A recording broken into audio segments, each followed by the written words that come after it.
sit, turn tap, sit. Good boy. Ruff.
Oh, okay. So this is good. So we're gonna do a little wrestling portion, and I was busy looking this up last night too. A lot of pop culture stuff. I wanted to see if you happen to remember any of this stuff. So. Oh, sure, yeah, sounds great.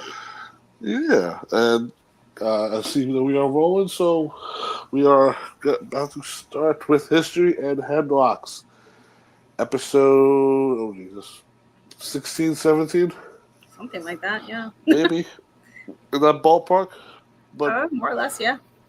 But welcome if you have clicked on the video, and I do first off want to say thank you to everybody that tuned in onto our last episode for the Paul Heyman discussion, where I was shocked and not so shocked at the same time that people were clicking on it, but I think the fact that it's us that people actually wanted to hear our own opinions, which is sometimes scary, sometimes to me. I don't know. It was exciting. Yeah.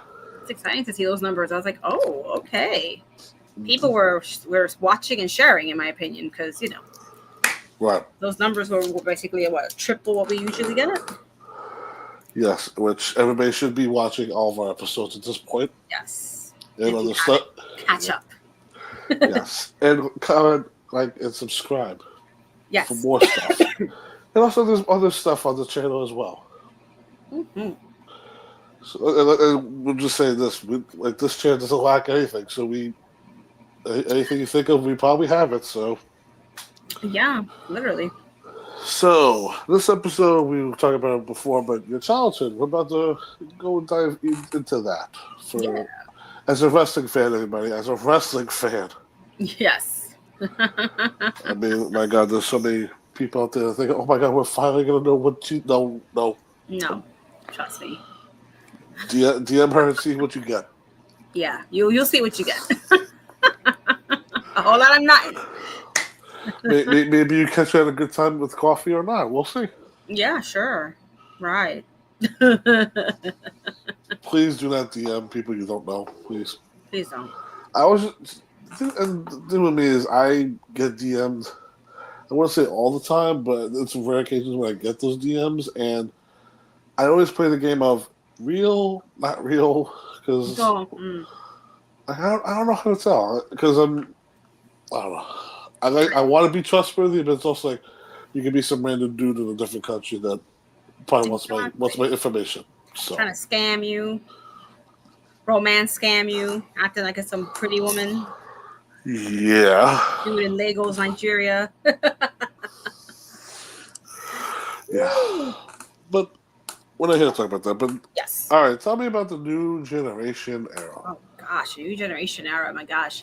That was, for me, that was not my young childhood, but that was like my prime childhood, 10, 11, 12 years old, and really getting into wrestling even more so than I was when I was like 6, 7, 8 years old, right? And this was a time where there was a bit of a changing of the guard amongst, the main eventers like Hulk Hogan, the Ultimate Warrior, the Macho Man.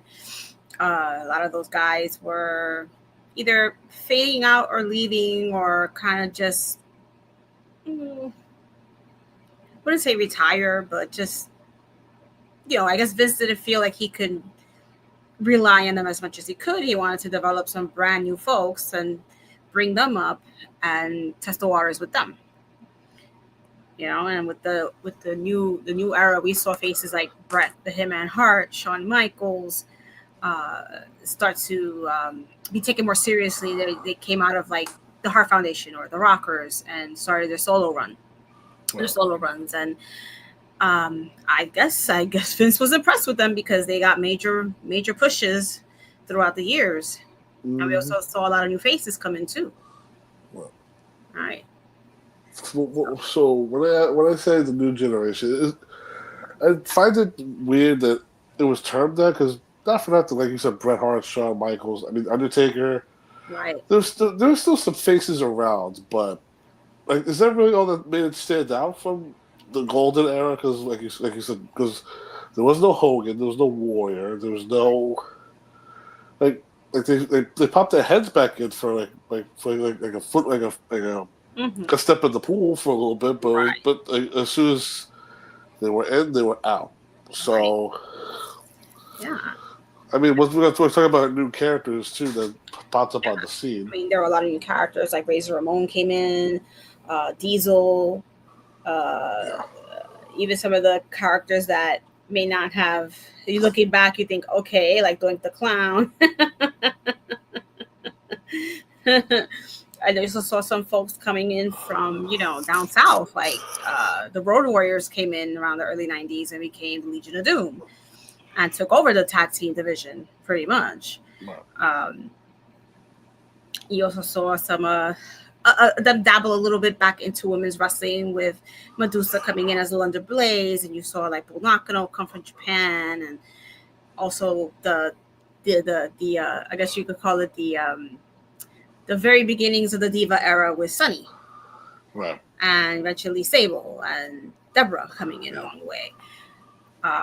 So it kind of felt like, even though it was the new era, it almost felt like it was kind of a cusp in between the golden era and the attitude era. Mm-hmm. Because we saw them still kind of holding on to that cartoony, catered to children feel that the 80s had. But you also saw them kind of like you said, kind of dipping their toes into the pool to see how far they can get away with certain things. Wow. Right? So, but for the most part, it kind of stayed in that cartoony feel for a very long time. Too long. we'll talk about some of those characters that I think pretty much had to stay, but should really have been a thing for the longest time. Absolutely. So for anybody that is new, that we did cover the golden era of wrestling. So if anybody wants to go back and watch that, we'll be in the description. Yes. But I think the last thing we covered was definitely around WrestleMania 9, where Hulk Hogan comes back for one last little push, gets the title, but he's not supposed to get the title. And then, so pretty much we're going to carry on from that. So one big change that did happen for WWF programming, where I need to ask you about like your overall thoughts on it, was that Superstars and Wrestling Challenge seemed to go away, and then they introduced Monday Night Raw. Right. They introduced Monday Night Raw. What was your initial thoughts, reactions when you heard about that? When they claimed like they're going live every Monday night at 8:00. So with regards to Superstars of Wrestling and Wrestling Challenge, I was actually very disappointed that those shows eventually got faded out, because that's what I like to watch right after I watch my Saturday and Sunday cartoons. I like to watch my wrestling, right? Yeah, I just want to ask. It was like morning too, right? Yeah, it was like 11 o'clock or 12 o'clock noon. But it was a nice transition from cartoons, wrestling. Like, it just felt right, and then for them to eliminate it and they put some other TV show in place of it, just made the weekends feel so hollow for us. In regards to Monday Night Raw, so before Monday Night Raw, they had primetime wrestling every Monday night, where they were like an in-studio show with Vince McMahon, Bobby Heenan, Mr. Perfect would be on it from time to time, Gorilla Monsoon, where they kind of did like a panel show, almost like a talk show, like The View, where they would sit around at a table and they would discuss what's going on in professional wrestling, and then they would cut to a random wrestling match that was recorded like during a house show or something like that. And then eventually they started talking about making the show live, where they were going to start doing a live show out of the Manhattan Center in New York City, or the Hammerstein Ballroom, as we all know it now.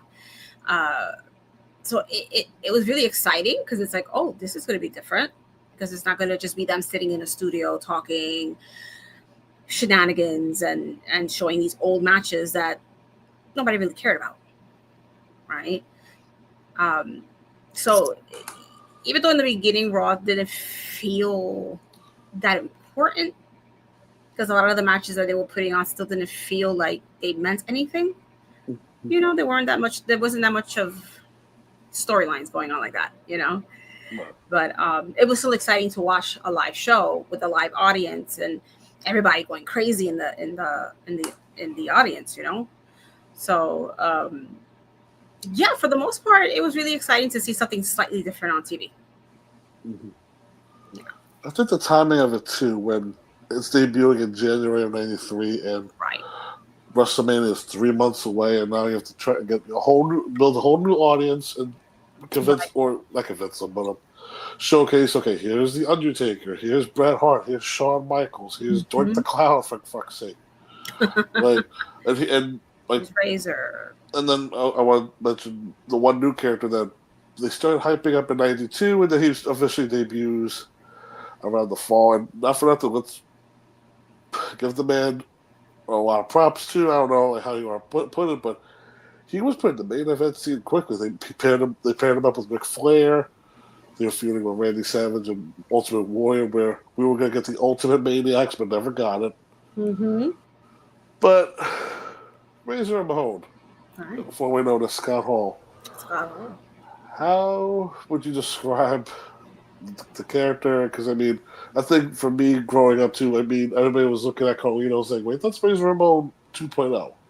Right, exactly, with the cool personality, right. Too cool for you. Like the vignettes too, where yeah. And you could tell that's what they were trying to, honor in a way, is having him kind of do those similar vignettes of him walking down the street, eating a piece of fruit, treating people like crap in the street. Yeah. But with Razor, it's funny because I remember him as the Diamond Stud in WCW. So when he popped up with the vignettes, I said, "Oh, so the Diamond Stud was Hispanic? Okay." He looked it. Right, I was about to ask. Like he's not Hispanic. Like, no, he's not. But honestly, okay. When you looked at him, it's like you would think he was. You know, he had that tan. He was he carried himself in that way. Like Scott Hall must have been doing his research prior, watching, Scarface and whatever other movies with, because he really, to me, he really embodied that kind of culture. Wow. He even learned how to speak certain words in Spanish, say certain phrases. Yeah, it was always weird because the way he presents himself, the way he spoke too, it was like slow tone, but it can make you want to go like what the fuck you saying, buddy? Like, right, your accent is strong. I mean, how would you rate the accent? I mean, honestly. I mean, looking back, the accent wasn't 100%, there, but when you're 12 years old, well, you really can't see the difference. But to me, like, he really did capture that cool Miami Cuban, dabbles in Taganos illegally on the side. Yeah, he definitely gave off like mobster vibes for me, where like Tony Montana. Very much so. Like, yes, I mean, like if he was in ECW, he would have been the leader of the FBI. Like that's how typical his character looked to me. They would have made him Italian in ECW, and he would have still pulled it off. Well, not for nothing. Everybody still, like, to this day, nobody. I ask people, like, what ethnicity do you think he was portraying? And he goes, I don't know if I can. He was just pretty much a mobster that wore gold. He was Cuban, Cubano. Yeah, but we just established he's not Cuban. He's not Cuban, but he did a damn good job playing a Cuban. That's for sure. We're looking at that picture of him right now. The signature toothpick, the signature hair that was never out of place with that one strand in the middle. The Superman curl, yep. The chains. I The think colors. a lot of people also misconstrued how tall this dude was. This dude was like 6'5", 6'6". Scott is a very tall man, Right. and I got to meet him years later. I was shocked to see how tall he really was. Very imposing, large man. Like he's just solidly built. Like he's just a wall of a man. But I was Ari, really yeah. Scott Hall. Yeah, pretty much. Pretty much. I'll show you the picture when I met him. You'll see. Like I hit him like Right. here. I think for me, I was pretty much close to his shoulders. Yeah, you'll probably be that shoulder height to him. Right, because I'm 6'6". I'm not 6'6". I'm 6 foot. 6 foot. Jesus Yeah. Christ. Yeah, he was about 6'4", 6'5", I would say. Mm-hmm. He had a good. Without the wrestling boots, because I think maybe because Right. remember all wrestlers used to put lifts in there. She used to be more Right. taller, To look more imposing in ring. Yeah, of course. but debuting with the vignettes, had a couple of jumper matches, but also now you're pairing with Ric Flair, where they really have to know each other. But that kind of pairing always seemed off to me. Yeah, it wasn't an ideal fit. It's like, what do they have in common besides flashiness? I think both these seem like the bosses of like their own little thing, because it seemed like it was just the hired muscle for Ric Flair. Right. Yeah, right. And he was more than that, though. Like it just felt like he was more than that already as soon as he came in. Right. And you mentioned the wrestling challenge too, where they would have wrestlers who, I don't know if I forgot you mentioned it, but they would be dressed in their gimmick. So like, if like Mr. Perfect and Bobby Heenan are there, so is Hillbilly Jim, who's getting his overalls with no shirt on, muscles Right. popping out, and I think Jim Duggan would be there too, His 2x4 with a bow tie or just in his trunks. Because I think everybody remembers the famous. This was '92, where the famous Macho Man wants the perfect partner. And Right. Mr. Perfect is like, wait, like you want me to team with you against Flair? And just the whole show, the whole segments were awesome. Where you think like Flair and Ramon, like Flair was pretty much like, I know who butters your bread, buddy, and Ramon's like, oh, like this loser that hasn't wrestled in a year is gonna beat my ass, and then it's like, oh, like Mr. Perfect turned babyface. Pretty much, yeah. For a weird little time, but yeah. But as we get into the new generation, Ric Flair then leaves, which I think kind of sucks in reality, but made sense knowing the story that pretty much he wasn't. Vince McMahon had no ideas for him. You don't have no ideas. Yeah, like when you really look back, like you realize that his first run in the WWF was like a year and a half. A blip in his whole career. Really, it really was, and it was still that impactful though because it was Ric Flair, right? Yeah. But it was a blip when you really think about that. And I remember thinking to myself, he is never coming back. Like, or so I thought. I just thought that he realized he wasn't meant for it. He was meant to be in WCW for the rest of his career, Yeah.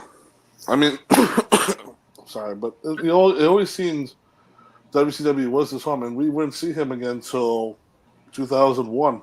Right. When the consortium was me, and now we're partners. Yes. Yes.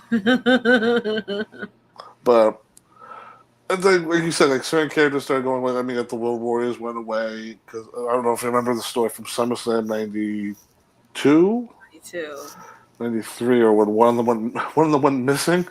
Yes. Hawk, wasn't it Hawk? Yeah, I think it was Hawk. Like, and they couldn't find him. They couldn't find him. Yeah, he was just in bad shape at that time. Yeah. I mean, and you have like people on the rise like Bret Hart and Shawn Michaels. Who are you more in line with, Bret Hart or Shawn Michaels? I think I know the answer. Yeah, Bret Hart. I mean, I love Shawn. I love Shawn too. He was like the close second favorite. Right. But Bret was always it. To this day, he's always it. Was it weird seeing them get those pushes, or did you think like they should have been a tag team longer? Like looking back. No, it's funny because I remember seeing them in, when Bret was in the Hart Foundation and Shawn was in the Rockers. You could already see that they were going to be the breakout stars of those tag teams. And with Bret was more because he seemed younger than Jim. I mean, I don't even know what their age difference is, but he seemed like Jim Neidhart and Brett.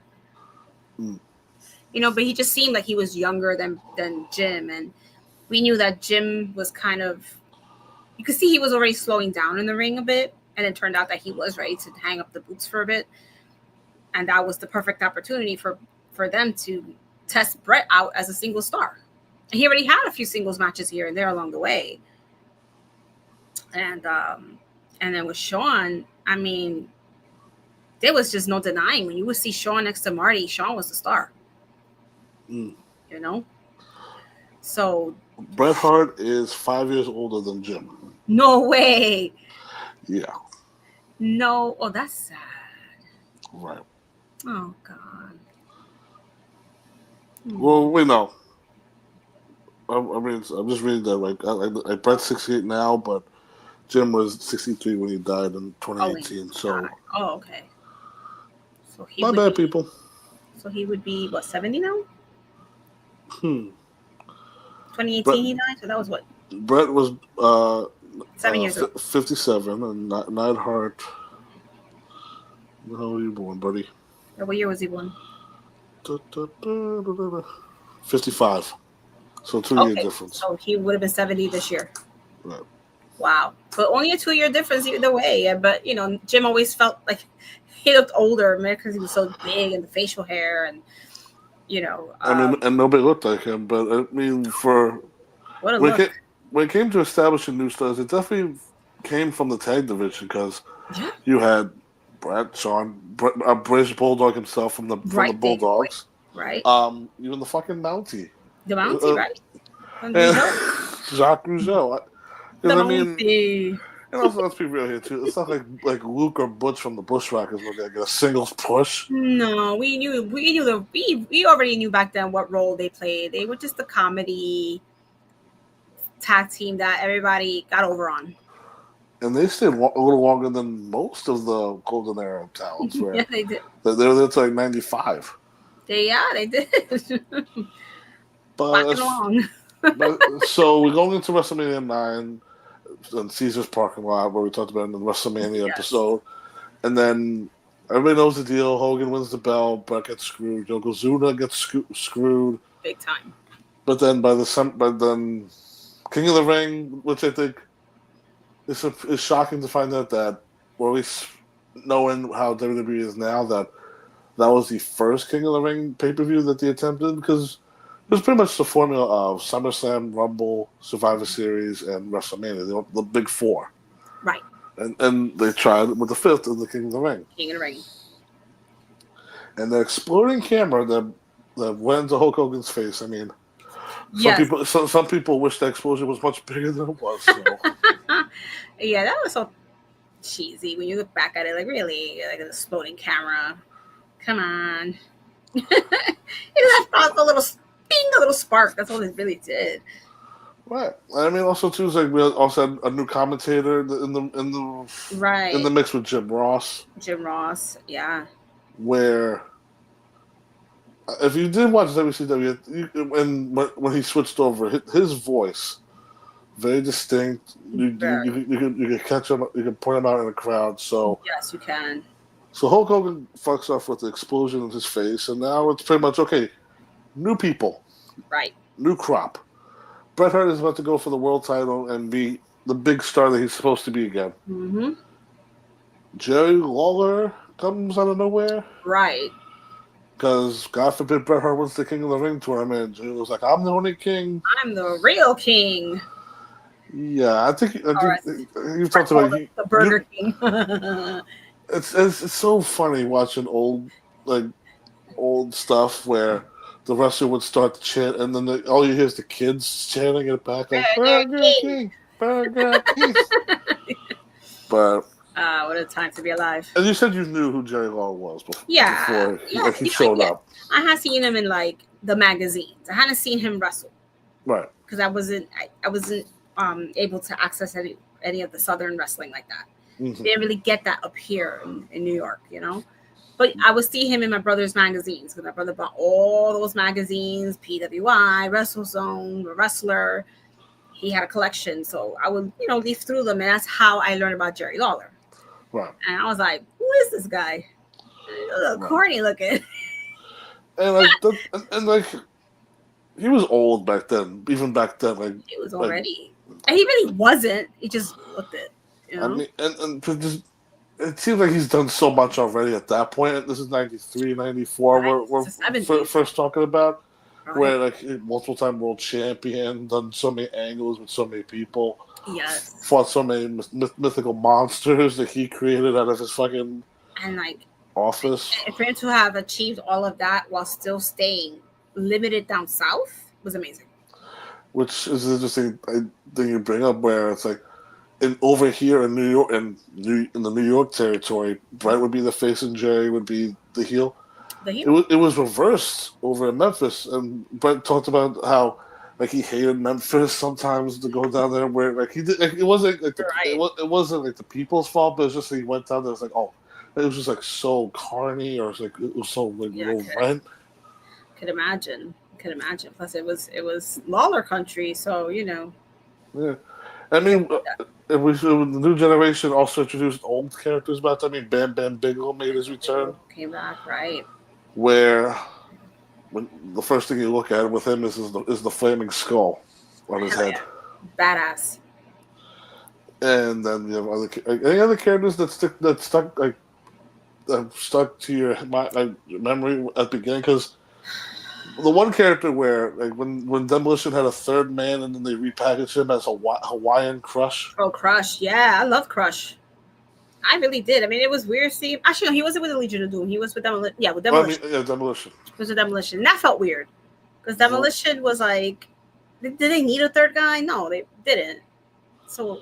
Well, Axe was getting older and injuries, so then like Smash and Crush was the new Demolition. Crush, yeah, and honestly, I didn't really feel Crush until he became the Hawaiian Crush. I mean, was it the feud with Doink where he's like Doink brother, stop making the kids cry, brother? Oh my god! How many brothers could you get through on one damn show? And it was like you weren't talking like that when you were like wearing face paint and spikes a couple of months ago. When you thank God. You'd be like, what the hell am I looking at? Like, where did this Hawaiian accent come from? Some BDSM fucking looking guy with big chains. Is saying, what up, brother? What up, brother? Never brother. Brother. Yeah, but I liked him. You know, I liked Crush. I thought he was very talented for a guy of his size. You know, he had a I don't know. He just had he had a way of adapting himself because he's always been Crush, but he's changed his style over the years, and it always fit him. Right. You know, especially towards the end where he got much more darker looking with his style. It just fit him. I liked him. I thought I was actually a big fan of his. Not a big fan, but I was a decent fan of his back then. I mean, was his finish like the big like head squeeze, the Kali head squeeze? Yeah, like crushing a coconut or something. Wasn't that a thing too? When they did vignettes where he's squishing big fruits. He was crushing pineapples and coconuts and stuff. Yeah. He said, "Once I get my opponent's head, I'll squish him." He made that face. But he was a face. You see him here. All the little kids are trying to touch him, and right. But there's also Cola Crush. But this is one of those things where Kona Crush. Wasn't it Kona Crush? Kona Crush. Yeah. Kona Crush, like the coffee. Right. I forgot about that. He had a first name. Yeah. But characters like him, where Vince was like you're gonna be a hero for the kids. Yeah. And then along came an Indian named Tatanka. He's another one that was very impressive. You know, for what you could his look. You know, I'll say he had a look, but good looking man. I mean, his wrestling wasn't, but you know, he had such a standout look. Embracing his indigenous heritage was, without it being too stereotypical. You know, I mean, how far could they go? Well, listen, this is Vince's promotion, right? I mean, Vince had a hotel that he'd be filming vignettes of Tatanka working at that fucking hotel. At the casinos. I know. No, but he looked great. It was just a really good look for him. But an undefeated streak, like of all the people to have that was very. I mean, you know, and to this day, you still see these random wrestlers have these weird undefeated streaks, and you're like, why? Like hologram, why? But I just imagine Jay behind the screen just like going fucking standing ovation. Like, thank you for saying it. But yeah, it's like. And I find hologram entertaining, but like, you know, Tatanka, I mean, I guess they were trying to build him up as a strong contender. You know? I mean, this is where people who will watch this are gonna go like how fucking dare you? But it's like, look at Tatanka, look at hologram, right? A random luchador in a mask of a real Indian, Native American. My bad, my fault.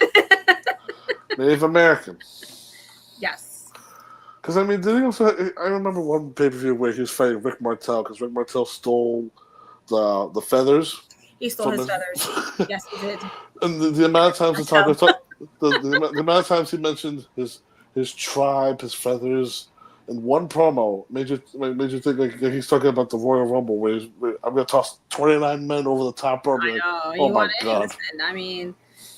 It had meaning to him, you know. It was part of his culture, his heritage, his lineage, and for somebody to steal it and do God knows what to it, because you know the model Rick Martel, he always gave that vibe that he was a freak and a half behind closed doors with his atomizer. But that's one of those. Like, just to talk about Rick Martel for a little bit because he really didn't last long, but he was talented as fuck. He didn't do. He should have done more. I mean, his program with Shawn Michaels, with Sherry in the middle, was fantastic. I think I remember. It's also like funny where it's like they have the same last name. You would think like they may be related, but no. He has a crush on Sherry Martel. Yeah, it's right. Like, oh.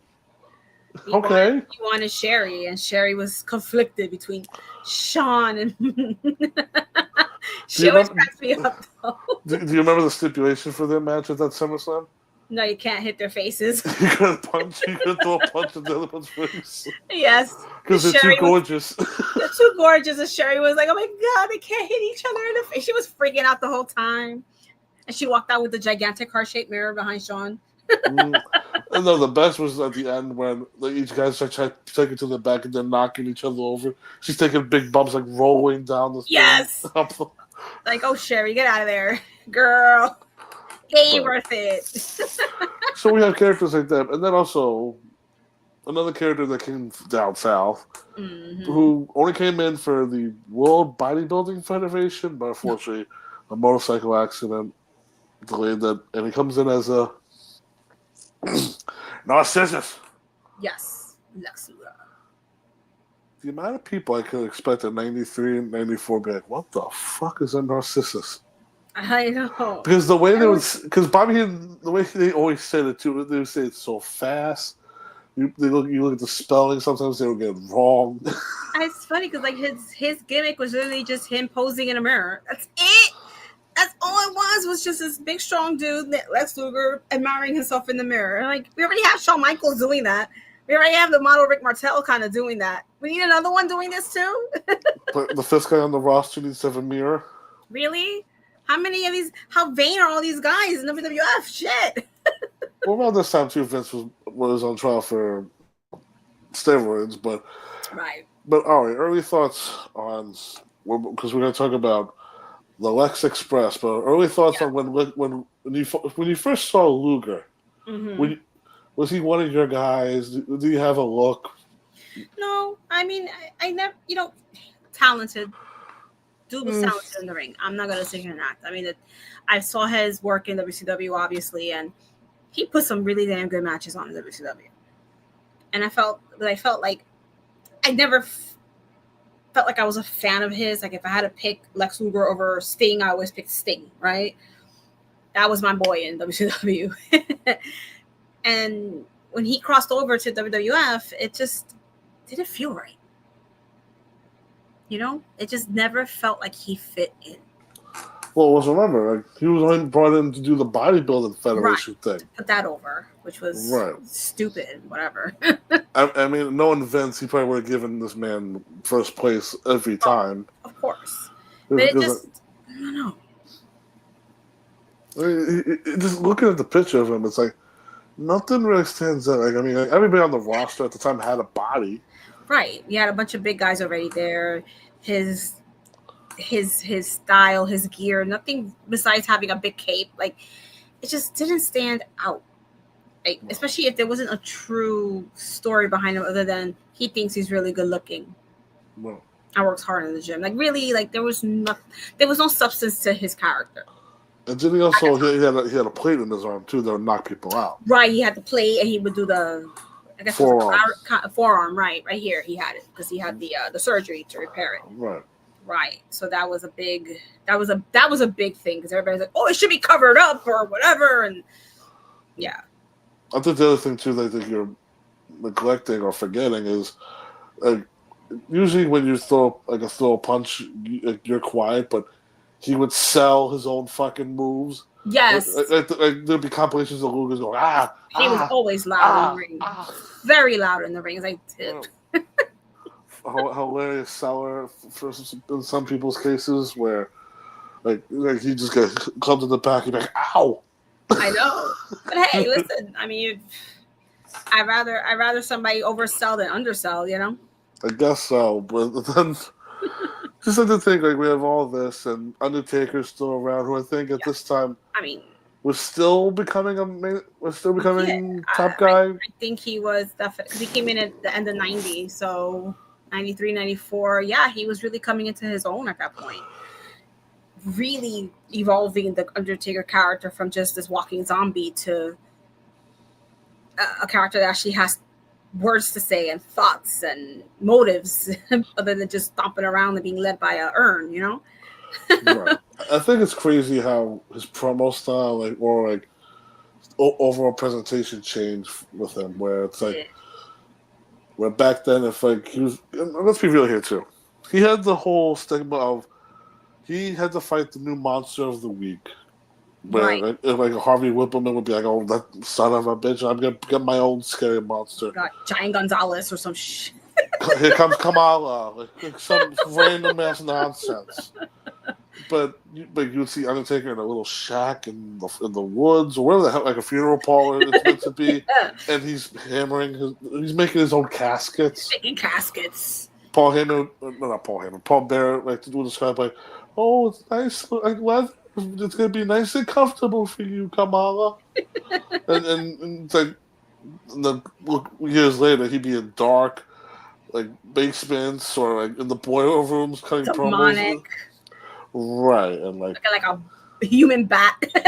And not for nothing, I would believe this in a heartbeat that he had to make his own fucking caskets. Right. Because Paul Bearer would become the promo, and then you just cut the Undertaker like, rest in peace. I know, he was just sitting back there, just with the big hammer and the big old nail. That's all you'll see is you just hear the clink, clink. And I got asked, like, they present him as a babyface, but if you're watching this at home, you'd like, there'll be some people that'd be scared shitless. Right. But it's also like, I'm supposed to cheer him. He's about to put the scary. He's gonna kill him. He's literally gonna kill him. He's gonna bury him, suffocate him. He's gonna rest in what? But I mean, like, and those were your typical main eventers. Right. Main eventers in the case with Undertaker, Brad, and Shawn. Yokozuna was still around. We talked about him. Right. How he showed up and pretty much killed everybody. But yeah. And the one thing I think we did lack in the last episode, what we was talking about, was the amount of tag teams in the WWF. Right. Any new generation tag teams that stand out looking back? I would say Money Inc. Right. Money Inc. stood out. Like it's funny how you have, Mike Rotunda come in playing a damn CPA, a freaking accountant, but then you team him up with the millionaire. Right. The millionaire and his CPA to form a tag team, and it fucking worked. Right. they were a strong tag team. Like they had just fantastic chemistry together. It wasn't just a whole money gimmick. It was like they worked really well together as two men in a tag team. It's funny when you put two great workers together and oh boom, tag team in the making. Fantastic, yeah, and they killed it in the tag team scene. Like I can't even think of any other tag team right now other than Demolition and LOD. The Steiners. The Steiners. Oh yeah, that's right. The Steiners came into WWF at the time. The Head Shrinkers. The Head Shrinkers, yeah. You know, but it was still like, you know. I mean, the natural disasters were still around too. Earthquake and typhoon. Hanging in there. The Beverly Brothers. Those two. I mean, that one cup that still goes around to this day of that poor jobber landing on his head. When you really look back, you didn't realize how damn stiff those two guys were in the ring. And you would have thought they would have been like these two guys right now. Freaking, the hell are they called in WWF and SmackDown? The British guys. God, I never remember the damn tag team name. Pretty Deadly. Oh. Because they kind of gave me that Beverly Brothers vibe. No. You know, they came in too pretty. Another tag team. Like, what the hell was their gimmick? Pretty Boys. I was going to say, like, they were very tough-looking men with like grown man mustaches. Long blonde hair with the grown man mustache. Wearing lavender. Right.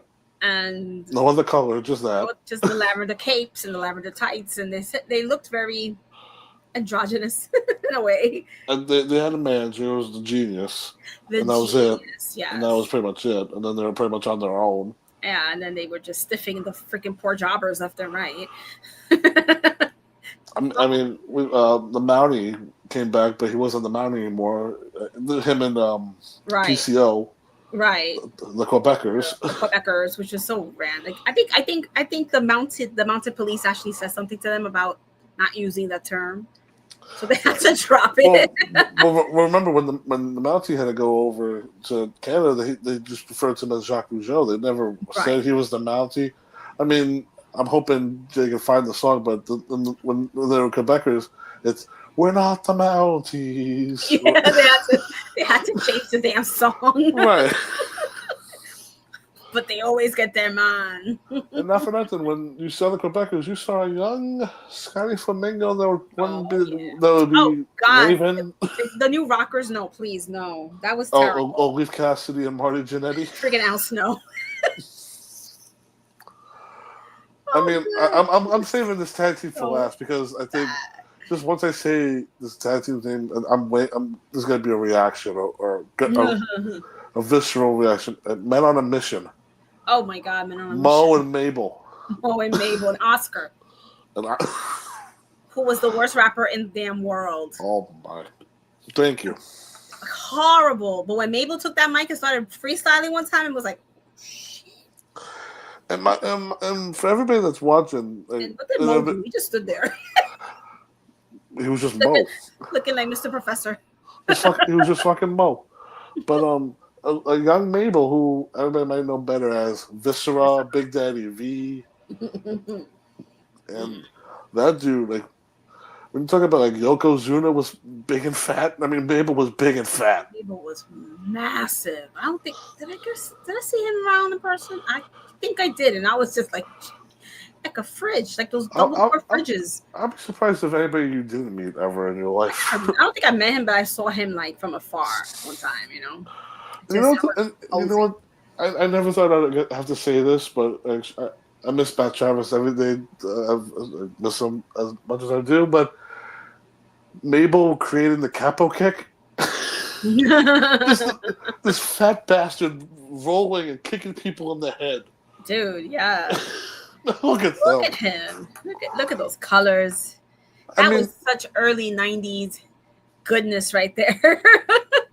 I mean, it just shows the style too. I mean, oh yeah.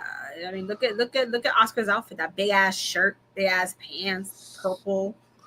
That was, that was the style of the early 90s. Those bright colors, It definitely screams like the Saved by the Bell intro. Yes, the squiggly lines, weird shapes. That's all I see. That's the 90s. I mean, And then we also talk about like the clown and characters like that. Those two as well. Owen Hart. Oh, with Coco Beware. Yeah, they were great. Yeah. Holy shit! What the hell are they called? High Energy. High Energy. Yes. High Energy. I think that's. They really had a great chemistry together. They had, Coco was always good, Well, without a doubt, but he just was very underrated. but when Owen showed up on the scene, oh, fantastic! and then they started talking about how he's Brett's brother, and everybody's Brett's like, "Oh, Brett's baby brother," because he was the baby. I mean, was it interesting to hear about let me phrase it. How should I phrase? When they started introducing Brett's family, all of a sudden you see like 500 hearts on television. I know all the brothers and the sisters and the in-laws and the parents and their 50,000 children. And whoever I think Bobby Heenan on commentary will just always have a field day with Stu and Martha, where like, Stu would be sitting there stoic, and Bobby's like, you know what? With him sitting like that, I think he's either happy or sad. Is he alive? Is he breathing? Yeah. Poor Stu. And then there was one time where he got Martha bad, where Martha's like crying, and like her big teeth are showing. And Bobby's like, oh, they're about to take away my teeth. They're about to repossess my teeth. I know, she looks like a Kennedy. Yeah, she's a New Yorker. Martha Hart was a New Yorker from Long Island. That's true. Yeah, she was a New Yorker. She was an American. And then it wasn't just Brett and Owen. There was also Bruce. Bruce was the blonde head. He was a blonde that would wear those glasses. He kind of looked like Owen, like an older version of Owen. Yeah. And also, I think he's the one who's very outspoken as well compared to his other brothers. Where I've always heard stories of him like complaining about, he'd be like, should have been me as well. I should have been on the spotlight too. I wasn't doing anything. All right, Bruce. Whatever. You had your chance. Yeah. Look at these two. Look at those colors, man. The checkers with the bright neon colors, and Frankie in the back. But it's also when you think about it, like Owen would Frankie. I mean, it was a fun tag team, but you knew looking at his talent that he was pegged for so much more. Oh God, yeah, absolutely. Because I mean, when we get into '94, the starting to tease dissension with Owen and my brother Brett. He was like every promo where it was talking about like my brother Brett or my brother Owen. Yes. My father Stu, my mom Martha. Yes, we know who it is. We know what it's like watching. Like when I watch soap operas, they always have to kind of make that specific note about my husband Robert. We know that's your husband. We don't need to know. Like you don't need to tell us that your brother's Brett. You don't need to tell us that your brother's Owen. We know this. I mean, did you ever think the idea of doing brother versus brother was possible? I mean, because I think I don't know. How do you feel about it? How do you feel with Brett versus Owen? Because it always felt like they would always be together. Right. You know, like big brother, little brother. They would nothing would ever get in between them. So, but they started teasing Owen's jealousy. Right. And wanting to break away from Brett's shadow. It was like, where are we going with this? When's Brett getting the title? Right? Now he has to deal with his like annoying ass little brother. Like, damn, first he had to deal with Jerry Lawler after he now we got to deal with this. But it was an unforgettable feud. Right. You know, it really was. And in those moments you were able to see how truly talented Owen was. Absolutely. Because Brett was, hey, that's his brother. So behind the scenes, Brett's like, I'm going to put my brother over because he deserves it. He deserves the world to see how great he is. And their match at WrestleMania 10 was, to this day, one of the very best I've seen. Those two matches that year were at WrestleMania 10 when they opened the show. Yeah. And then at that SummerSlam when Brett and Owen were in the cage. Yes. Yes. That's one of the best title matches in a cage in wrestling history, at least for the company.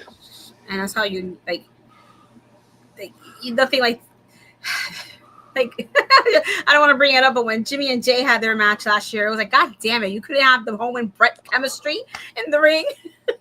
No, They didn't. And they it's went like opposite. They went the opposite complete direction. opposite direction. It's like, you know, in my head, I was thinking, oh, this is going to be like that. Their match is going to be like Brett and Owen, their feud where they've just put on these banger matches, these clinics in the ring, and they failed to do that. Right. But back to Brett and Owen, like that's how you knew how close they were, because just the fluidity in the ring when they worked together was just gorgeous. Art. Yeah. Freaking art. So basically, what the success push for Owen had a different effect on certain other people on the roster. One particularly being Mr. Lex Luger, where Yes. I have to remember, but the Body Slam challenge that was on the SS. What was the full fucking thing? The Intrepid. The Intrepid. Right. Where they had random football players and men on the roster Body Slam Yokozuna. Nobody could do it. And the helicopter comes out of nowhere and everybody's starting chanting Hogan, Hogan. Mm-hmm. And out comes Lex Luger in the red, white, and blue polo shirt. Yes, that big ass. What was it? Tommy Hilfiger or polo? I forget. Right. It was just jeans with the mom jeans on. the tight jeans as fuck. Acid washed. And he gives him a hip toss that's supposed to be a body slam, but fucking close enough. But poor Yoko. All right, the bus. The Lexus Express. The idea of putting this man on a bus on a worldwide tour. Oh God. To convince Jack Tunney, whoever the fuck the president was at the time, give me a title. I think who was the authority figure?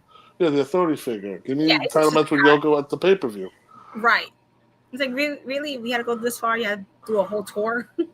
And the stories that Lex would talk, he said, I hated being on that fucking bus. He did? I was at a car waiting for me. I'll just drive regularly. And it's like, they didn't have to go all the way with it. They could have just had him get on a bus right before cameras rolled and get off of it, acting like he's been on it the whole time. Honestly, yeah. They didn't have to have him literally touring around the whole damn country doing meet and greets that he was being rude to everybody because he was so exhausted, probably.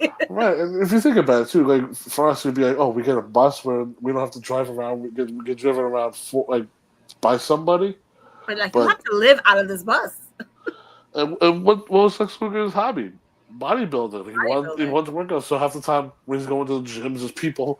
Because when you go to your local gym and there's a fucking red, white, and blue bus outside with your face on it. Yeah, it's going to draw attention, I'm sure. He probably came out the gym with children outside. He's like, oh, shit. Let me be a good guy. He got us right, even though we knew. I mean, you see some of those stories, how rude he was, though, to the kids, too. High-fiving people and be like, I'm going to kill that fat Jap. Like, whoa, Lex, whoa, Jesus. Another thing, he wasn't even Japanese. He was Samoan. Yeah, he's very Japanese, screaming bonsai. Bonsai. Not a Japanese word, but nonetheless. So he gets the title shot and wins by count out. Yeah. And the whole... Hopefully everybody's seen this clip, but the end of the pay-per-view with confetti, fucking balloons coming down from the ceiling. Like, Lex Luger won by count out. But he won. By count out. He didn't win the title. I know. It's like, what was the point of all this if he wasn't going to win this damn belt at the end of the day? From all reports, like, Vince loved him. He was pegged to be the next Hogan. It was his wet dream, of course. There's just like all this, having this man tour around the country on a damn bus, trying to get his title shot. He gets it. He doesn't even win it. He wins the match, but he doesn't win the belt. What kind of booking is this? Who did this? There was the longest time where people thought Roman Reigns was going to get the Lex Luger treatment because the amount of times it'd be like, oh, Roman's about to get his moment. Oh, let's go. Like, no. Let's wait a little longer. Right. This is his moment. No. Right. This was Luger's one. He only had one. one chance. They took the fucking bus away from him. Thank God. He's probably was happy as hell about that. It's like, great, now I can fly to my next station. And then all of a sudden, the Undertaker is around, and everybody likes the idea of Undertaker and Yokozuna, and right. Knowing what we know now, but BSK for life, brother. But, right, but it was like, cool, two big monsters. Yeah, let's do it. Can you imagine if Yokozuna ever got that stupid BSK tattoo on his stomach? Oh my God, right? You can cover that up. Nope. But no, not stomach. But I mean, I don't know. Looking back on it, it was definitely an interesting vibe when Yes. Because like when you think about it, Yokozuna, the unstoppable monster, Undertaker, a walking dead zombie that doesn't feel anything, isn't afraid of anything. It was very Godzilla versus Kong. Yeah. You remember the size of the coffin he built for Yokozuna? The extra wide, extra. Size, it looked like a cyber truck. Not for nothing. I think they really had to measure this fucking dude. Okay, let's make sure if you go in the coffin, you fit. He had to. The dude was at this point was what, 500 pounds. I mean, geez, maybe even more. Maybe more. And make sure not only that he fits, but that it doesn't fall apart underneath him. But I mean, do you remember the angle they did with the Royal Rumble? The whole roster comes out, destroys the Undertaker. Yes. And then, when I say the whole roster, I mean like Jeff Jarrett, who just showed up in the company. We'll talk about him a little bit. Yes. But your heel jobbers who are coming out, beating up the Undertaker, helping Yokozuna. Yes. They throw him in. I think they nailed the coffin shut. Yes, I remember that. They did nail the coffin shut, and he's like, you can hear him hammering from inside. And then they start rolling him up the ramp, and then the lights go off, the gong's going crazy. Yes. And then we see the Undertaker in the coffin, waking up. Scream. Yeah. Yes. They say, "I will not rest in peace." And then there was a camera in the coffin, right? Right. And supposedly. And then what we think is the Undertaker going up to heaven. The silhouette, right? Right. And then I found there's I think it's like Marty Jannetty dressed up as. That's what I heard. That they had to do something. I don't think it was in the ring or like the coffin. He's like half the man's size. Well, they fucking played around. It also was like quick. It was like zoom.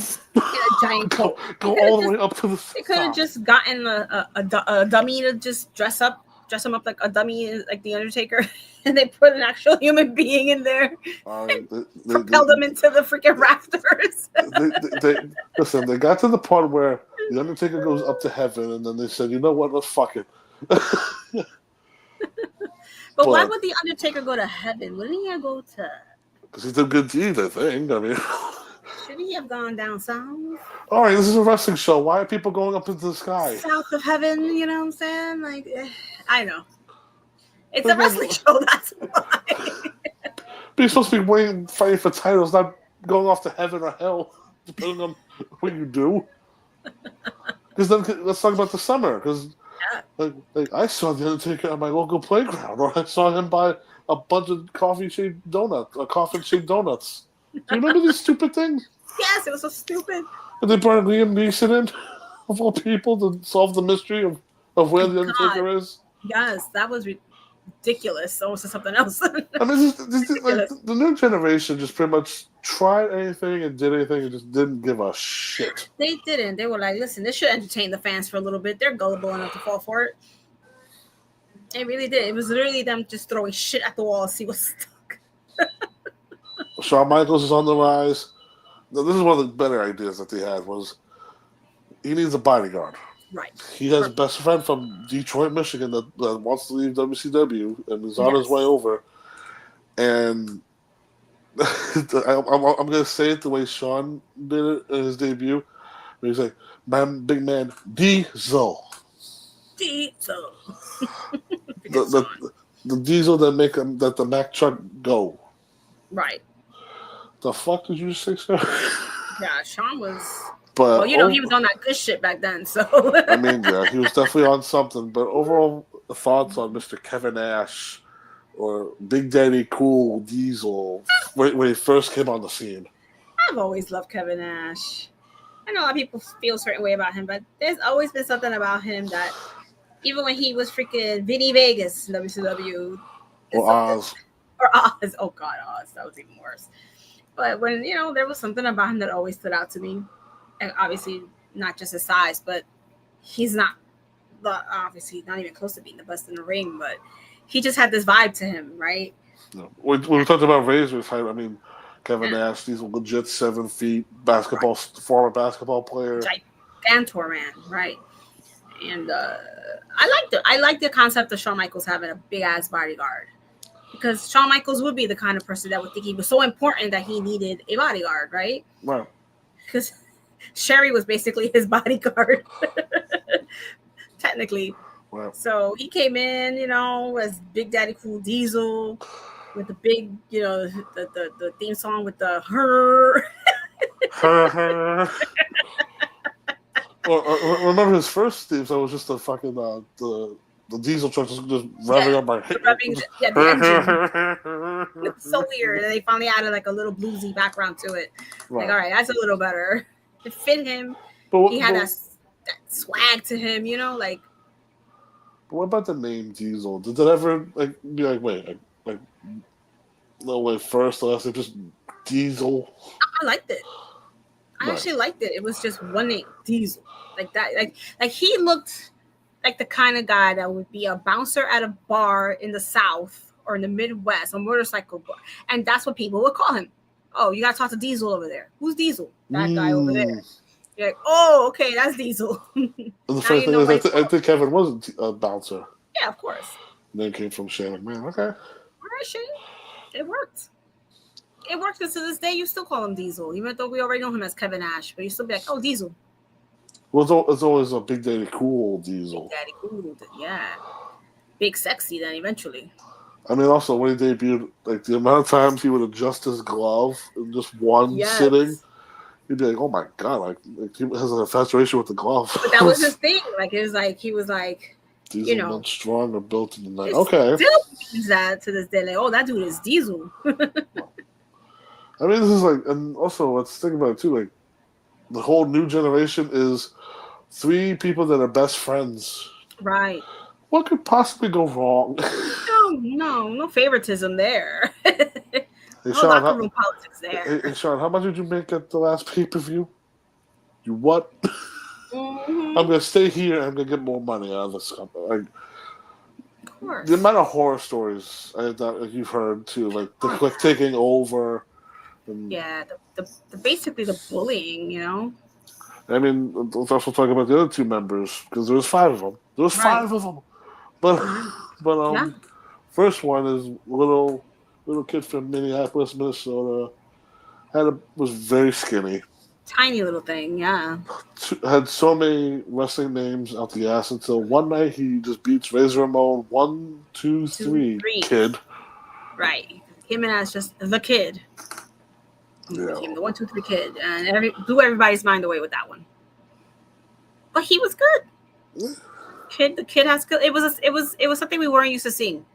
Name aside, he was definitely talented, and also I would say, as a fan, you wouldn't think he would get a push, because look at everybody on the roster. Everybody's big and muscular. Right. He was tiny next to them, and there weren't that many people on the roster that was as small as him. Smaller, maybe, but not as small as him. But he brought in that high flyer cruiserweight style that we hadn't seen in WWE that much. They usually have Owen doing his thing, Coco Beware, sure. Even like in the 80s, you had like Hilo Santana and what's his face when they were a tag team, bouncing around. But when he came in, he was able to open the door. I know, his little mullet, his bangs, so cute. But he opened the door to bringing in some of those smaller guys that were like in ECW and WCW to come in. And that match he had with Bret Hart was really freaking good. I remember seeing that match a couple of months ago too, because I think when WWE Vault started popping up, like was created on YouTube, I was like, let me check out this match. Let me see how great this match really is. I was like, holy shit, this could have been. I could. This was on the level of certain like matches we see today. Today, exactly. I mean, it was absolutely fantastic match. Brett made sure that he looked like $1,000,000 against him because he knew that he had it. Brett knew that X-Pac or 1-2-3 Kid had what it took to actually be a star. Yeah. And he wanted to make sure that he got that exposure by making sure that he had the best match of his career with Bret Hart. I mean, damn, like what a blessing that must have been for him, But also, I just want to go back to the name alone because I mean, like he was like in storyline, he was trying things out like Kamikaze Kid or Lightning Kid. Right. But it was like I remember Lightning Kid, yes. But like it was 1-2-3 Kid. Like I get it. It's like it's because you're making fun of Razor, but also it was at that time too when they turned Razor babyface, which right because eventually they became friends. He gained his respect, right? Which I want to just bring this up on that point, but the bad guy is now the good guy. The good bad guy, right? And there really was nothing, honest to God, he did bad. No, really. Yeah, exactly. He was just the bad guy. I mean, and they even had him go on Jerry Springer to talk to the kids with HIV, AIDS. He gave out, that's when he was Intercontinental Champion, and he gave the belt to one of the kids. And he got in trouble for it. He didn't care. And then the guy, I forget who it was, the producer told him, go get that damn belt from the dying boy. And he was like, no. I gave it to him. Get a new belt. Because I think like, it wasn't one of the, like, it's not like today where like, they have replica like, multiple versions of it. Yeah. Whereas, like, think about it, it's like the WWF, like, come on. We'll talk about like how financially like stable they were. I know. Like, not compared to the golden era, but there was also that one more person that came in from down south who was terrorizing, but now he's a preppy guy from Connecticut named Hunter Hearst Helmsley. Yeah. I mean, remember he started off as Jean-Paul Levesque in WCW. He tried a little accent and didn't work, so. Right, and I think he actually did some work with Steven Regal at the time, William Regal. Right, I remember. I think they wanted them to compete against Harlem Heat. Yes. For belts. Oh god, that was just crazy. But what did the young Ari think of young Triple H? I'm not the biggest fan of Triple H to this day. Talented, absolutely. I'm not gonna say he was talented, but there was always something about him that rubbed me the wrong way. To this day, there's still something about him that I'm like. Was his presentation look-wise? So I don't know. It could have been. I think every iteration of him just rubbed me the wrong way. But he was always the heel, right? Like that was. He was when he was Hunter Hearst Helmsley. He was bougie and cocky and snooty. And you think to yourself, is he racist too? And then he evolved into obnoxious frat boy DX. And you still thought, is he racist too? Because he would say some things and you'd be like, look at that. You know, I have a friend who doesn't remember him like this. He's like, I don't remember his character. I'm like, how do you not? Well, I mean, it really didn't last long, really. I mean, it was like he evolved quickly from it, yeah. Because I mean, look at him. I mean, over the years, like he stayed the same. He got bigger, muscular wise, way bigger. I mean, oh my god, like those vitamins or whatever, like how many steaks or how many whatever protein he was, whatever he was eating daily, he got.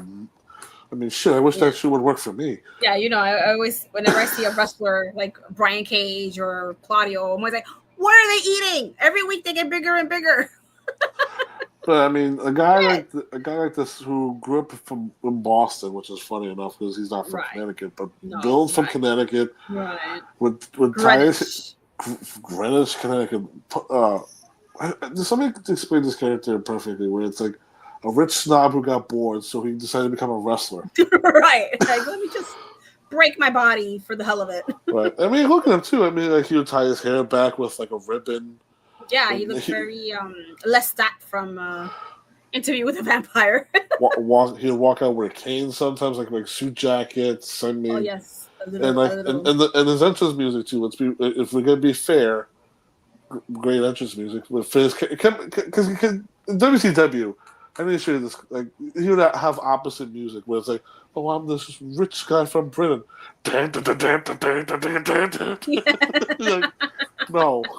no, it doesn't fit. WCW had the generic rock music for everybody for sure, No, but Triple H would come out, with the harpsichord or whatever that was playing. and then when he fucking even give him "Ode to Joy" and the little ruffle muff thing that he would wear. right, but. So we have all 5 of these guys, and can you believe that they were such terrors in the locker room? I know, but at the same time, you can. I mean, They were the Click. Bob Sparkplug Holly would talk about how Shawn Michaels would rip his like dinner voucher because they talk about how on the road they get like dinner vouchers for like when they come back, the dinner would be there waiting for them. Yeah, and then Shawn poop in Sonny's briefcase, suitcase or something like that. She deserved it, if you ask me, but pretty much, yeah. And then they also, when The Rock came in, when they would bully the hell out of him to put Bret Hart had to come in and defend him. I mean, the new generation was definitely an interesting time because I mean, 2 characters we're going to talk about now where talk about like so they do all this stuff where Bret's champion and Shawn's now it's time for Shawn to go. He's like, right. Where Bret was like, I'm happy to be the champion. I know what needs to be done. Shawn's like, give me the fucking belt for the money. Give me the belt for the money. Give me the belt. Right. And then let's give it to your best friend Diesel for a year. Let's piss you off even more. Yeah. And Razor Ramon would be arguably one of the best Intercontinental champions. He'd be in the top 5. And one of the people that never won a world championship.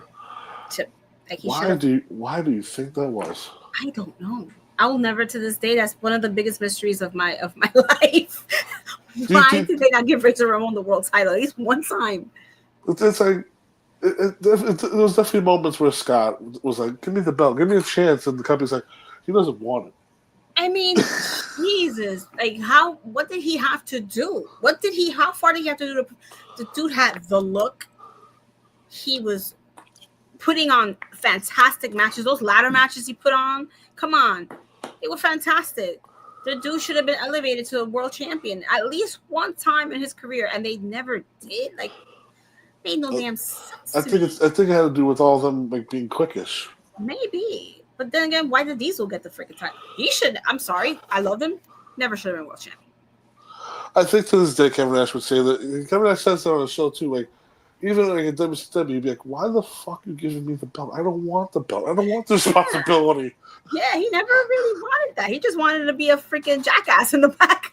just give me the money. I'll go and do my stupid little match. That's all he wanted. He just wanted to get paid. That's it. He loves the business, but he just wanted to get paid. I think with us talking about the Click now, I think we have to address the elephant in the room, the whole current call thing. Yeah. Where I think there's really not much to cover at this point, where 4 friends went into the middle of the ring in MSG. Right. And did a little hand gesture to the crowd and to each other. Cool. Right. Yeah, and I believe it was just them saying goodbye to each other because they were going to split up. 2 of them are going to the competition. 2 of them are staying. Right, 2 of them are staying. And then I heard Hunter got the most punishment out of it. Plates of shit that he literally had to eat. Yes, literally. He was like, "Why me? Why not Shawn? Why am I the one getting it? Because you're not Shawn. That's why." And he was supposed to win the '96 King of the Ring, and right goes to some guy named Stone Cold Steve Austin. I mean, who would become the biggest star in history. Which was probably the biggest and best decision WWF's ever made. Not giving it to Hunter, giving it to Stone Cold Steve Austin. I suck at impressions, but if you had Triple H cut the Austin promo, it just sounds so weird. Yeah. Sounds off. Sounds so stupid. It would not have worked. No. I mean that was the best thing that they could have done. It may have sucked for Hunter, but it was for the business, the industry as a whole, that was the best thing that could have happened. Because that was the start of this legendary Stone Cold Steve Austin run. Right. And I think for the benefit for the Austin story, we're going to save him for the Attitude Era discussion because I think it's better save it there because we'll talk about how he went from here to then crashing ATVs in the fucking barricades of WrestleMania. Knocking women over. But other characters that stood on the new generation, how can we not talk about Goldust? Oh my God, yes. I love me some Goldust. To this day, I love Dustin. I love Dustin so much. Did you even knew it was Dustin Rhodes? You could tell. You can't miss him. He's such a tall, stretched out, lanky guy. And when he came out with the vignettes in the beginning, and I was like, oh shit, that's Dustin Rhodes. What's he doing? Really? I was like, oh my God, like, what is this man doing? See, you're one of the smart fans. For me, I'm thinking of like the other wrestling fan that doesn't know what WCW is or doesn't know who Dusty is. They wouldn't know. They were like, who is this guy? Yeah. Who is this guy painted in gold? With a long wig. Half naked. And going, ooh. Right. Talking about movies. Him with big old titties with her cigar. I think everybody forgets too. Like he was a movie buff type of character. He was kind of. It's kind of like the timeless Tony Storm of that era when you think about it. Not for nothing, you're right. Think about what Goldust because he always refers to like, oh, like I want that tiny little golden man. Yes, like the innuendo behind his promos, everything he said was like so risque. You're like, oh shit, hitting on the other men, making them feel intimidated because there's this big golden man like making passes at them, and they're like, oh my God, he was all in red. Do you remember when he got the razor tattoo on his chest? Yeah, he was rubbing on it from underneath. Yo, he had such a blast with this damn gimmick.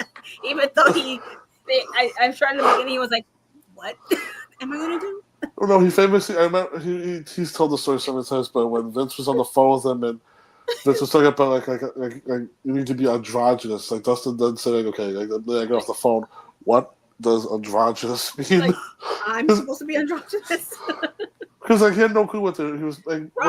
What did Vince want? And then he said on the house show, like he had a match with Savio Vega, and like Dustin was behind him, and Savio says, "Just start rubbing."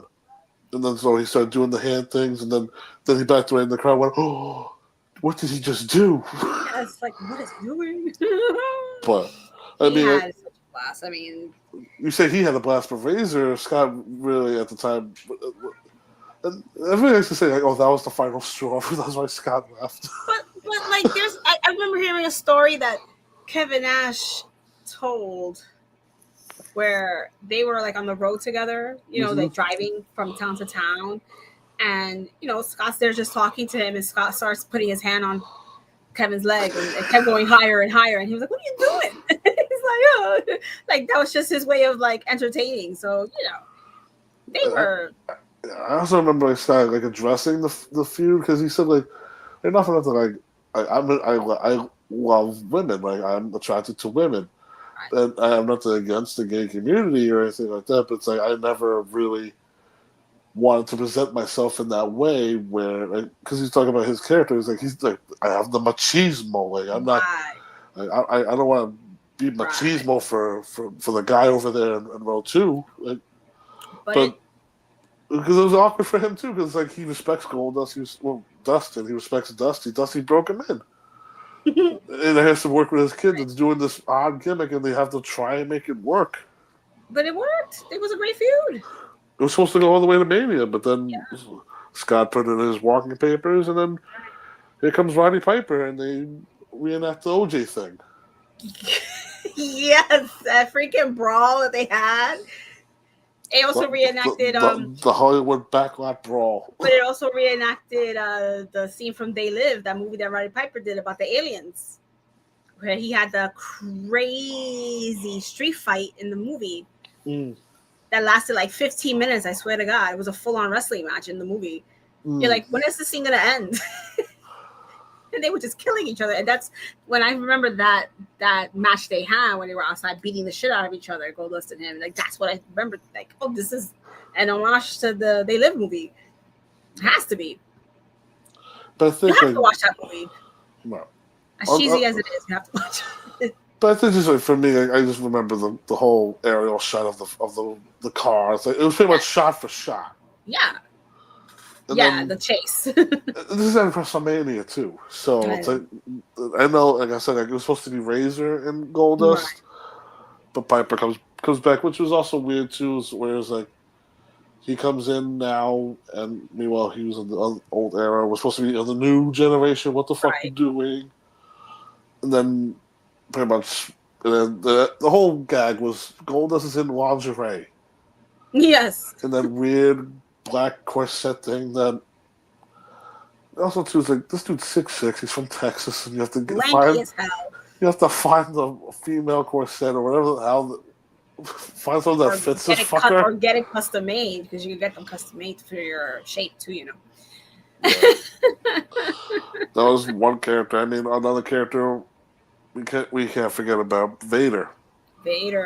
Dude comes in from WCW, big man. Monster. Probably one of the best big men out there. Of history, but it always seems like it was a perfect fit, but looking back on it, it never really clicked. Yeah, because of said click, but there was always something a little just a gimmicking. What's that? I don't know what he's talking about. It's a new segment coming in that we. I mean, when they brought him in, they pretty much were calling him the Mastodon. The Mastodon, right? I mean, they'll do vignettes of him like jumping off like barrels and like wherever, like Stone Mountain or no, the Rocky Mountains, but yes. Oh, that's I know who this is. Yes, the Dumpster Drosy. Didn't he just get arrested the other day? Yeah, he just got arrested. God damn, beating up his wife or something. Oh my God! Not Bastion Booger with his dead eyes hanging out.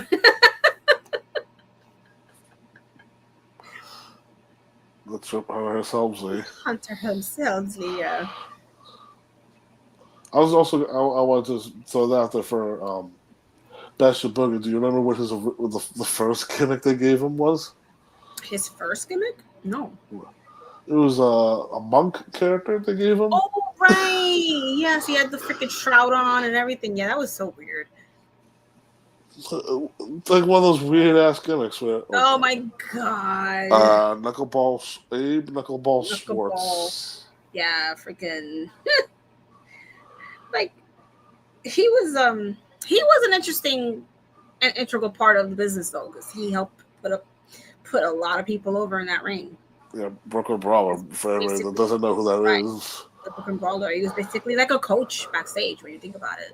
Meanwhile, you see that gimmick and you're probably like, what's the purpose for that gimmick? Because baseball was on strike. Oh my God, that's the alligator guy. Skinner?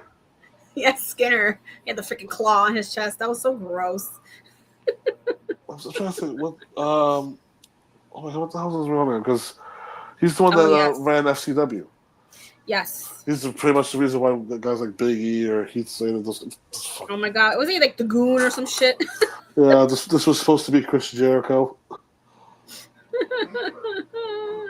Chris Jericho.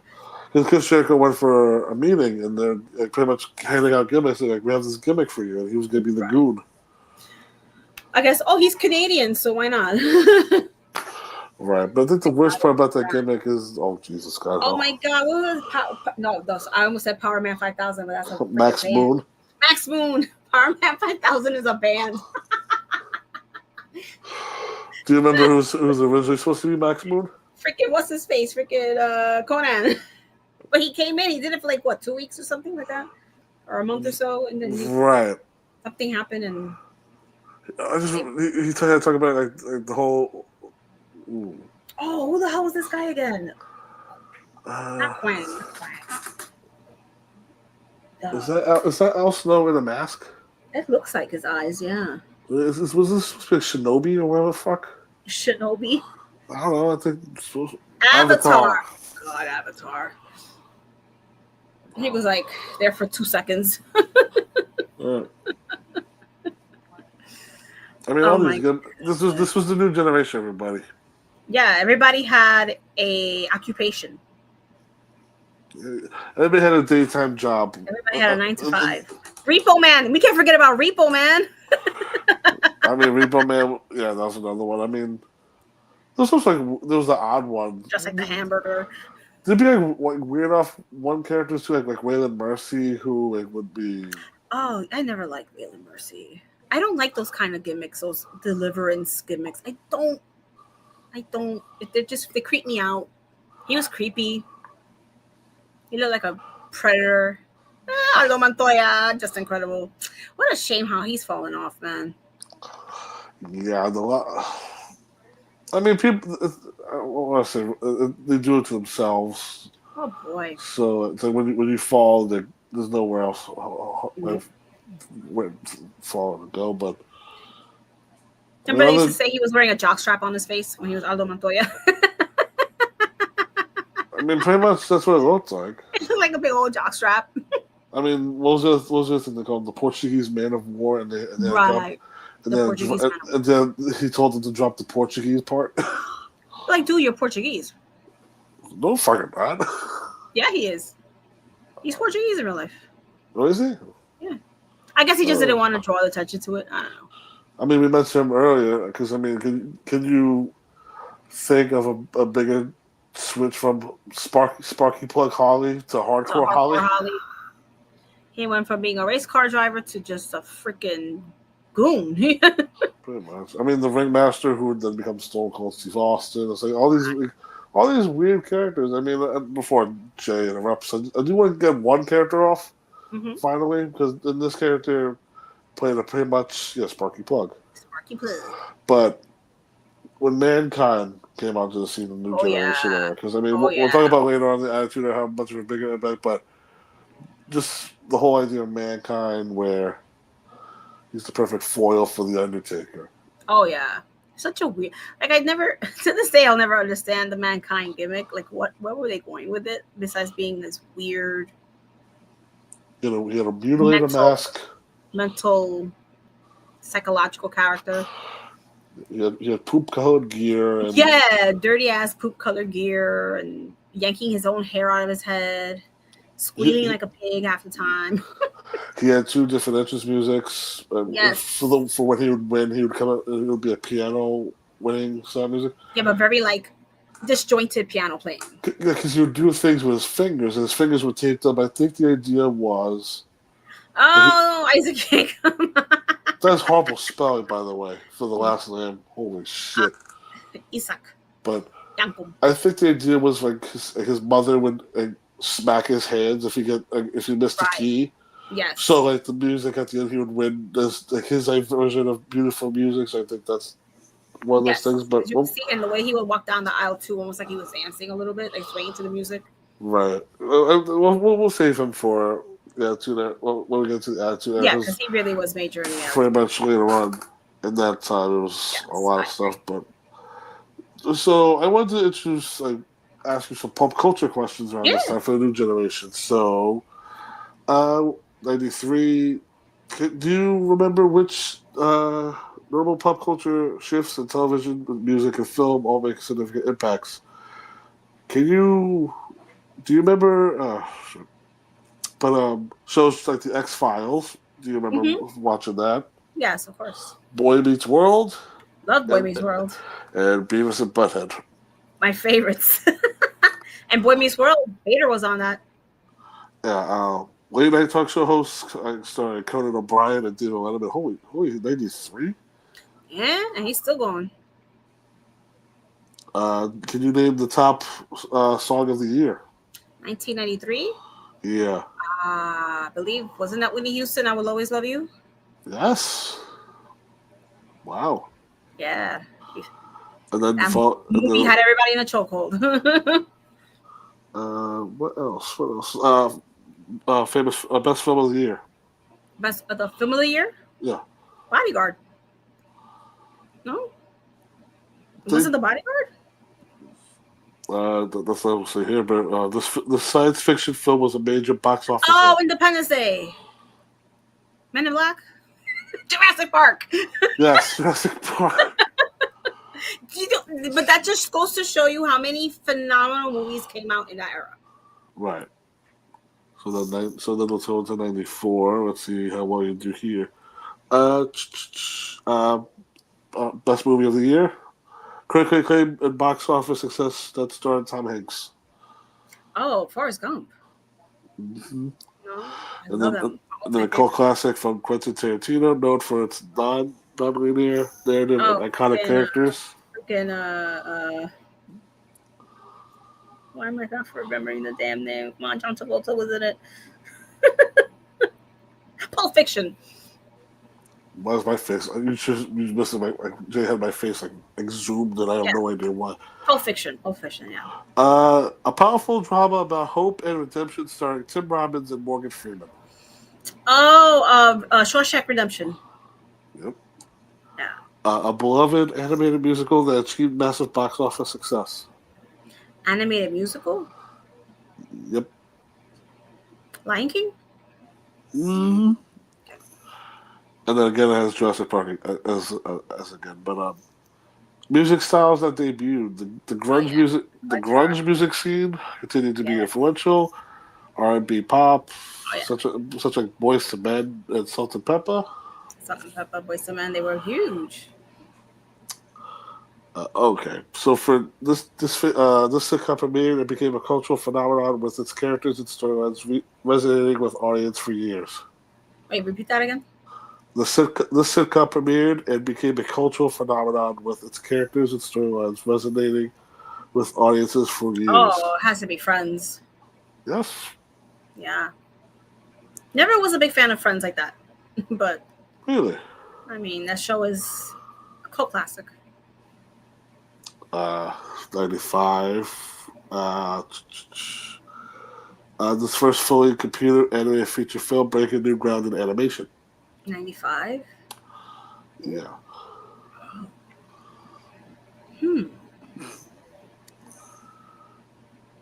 Tom Hanks, Tim Allen. Oh, was it Polar Express or something like that? No. You got a friend in me. Oh my God! Freaking Toy Story, of course. My gosh. And Disney's animated classic, also a major box office success. Which one? Sorry? Disney's animated classic, also a major box office success. In 1995? Yeah. Ooh. It's one of the Disney... She's claimed as a Disney princess. Disney princess. 95. Oh gosh, I'm trying to think. There's so many of them. Starts with a P. Pocahontas. Yes. And then the music style, Coolio's Gangsta's Paradise came out that year. Oh, Gangsta Rap, yeah. Top song of the year, powerful ballad with a catchy beat. This hit song that explored themes of friendship and fate. 95. Yeah. Song of the year, Friendship and Fate. Oh man, that one I'm kind of stuck on because there was so many songs back then that I loved so much. The band's name is a wrestling match stipulation that we just saw a couple weeks ago. The band's name is a match stipulation? Yeah. Jeez, what a hint. Blank, blank, blank, oh my. Blank, blank, blank, oh my. I don't know. I'm stuck. You're gonna have to help me out. TLC. Oh, TLC. The song was Waterfalls. Oh yeah, I see how you said TLC. That's a good one, actually. That's a good one. Yeah. I like that. TLC. Yeah. Other 95 culture moments. Beanie Babies were a thing at this point. Freaking Beanie Babies. You know, when I used to work at McDonald's as a teenager in 97, and they had the Beanie Baby Happy Meal toys. And the amount of people that would come in trying to just buy the damn toy without buying the fucking Happy Meal. I mean, No, not for like, not for one? nothing. Do you have that one? They want, and then we're like, no, we don't have that one. We don't have that one in rotation right now. Come back next week. Oh my god. 96. We'll wrap up with this. And then I was 14 in 95. Jesus, I was 19 in 95. And I was 14. Years of release of films. Independence Day, Twister, Oh, I love Twister. Mission Impossible, and Jerry Maguire. I still cannot believe that man is still doing Mission Impossible movies. He's doing his own Better be the stunts. last one. Just better be the last one. And then, dude, you're and like then old. Wild TV series like ER, Seinfeld, ER. Friends, and Suddenly Susan. Oh, Suddenly Susan. That was with Brooke Shields, I believe. Yeah. You want to take a stab at the top hits for music wise? 90. What's the year? 97. 96. Oh, and, 96. and then after this, we'll go to This Week in Wrestling. Give me some hints. This singer made the canon. She has Ariana is claimed to be or next to be pegged as the next this. When she when around Christmas time, her annoying song always pops up. Oh, Mariah. Yeah. Well, Always Be My Baby. Always be my baby. Yeah, I love that song. God, that came out in 1996. Yes. I thought it came out like in 2001. Jeez, what my age, man. And then we'll end with this. This song was also number one throughout the year, but 5 British Girls. Oh, the Spice Girls, Wannabe. Yep. Man, I can't believe that came out in 96 also. Like it doesn't feel like it came out that early. Yeah. But I didn't remember it being in high school when Spice Girl. I felt like I was already out of high school at that point, but I was still in high school in 96. Other notable shows: The Naked Truth. The fuck is that? I don't remember that. Well, that was just a little interesting thing when I was going through. Yeah, nostalgia for me. Yeah. Not for me though, but at least some of these songs, at least some of these song shows are still around. Oh yeah, classics. Right. And we're gonna find out more with This Week in Wrestling History. Oh yeah, let's do it.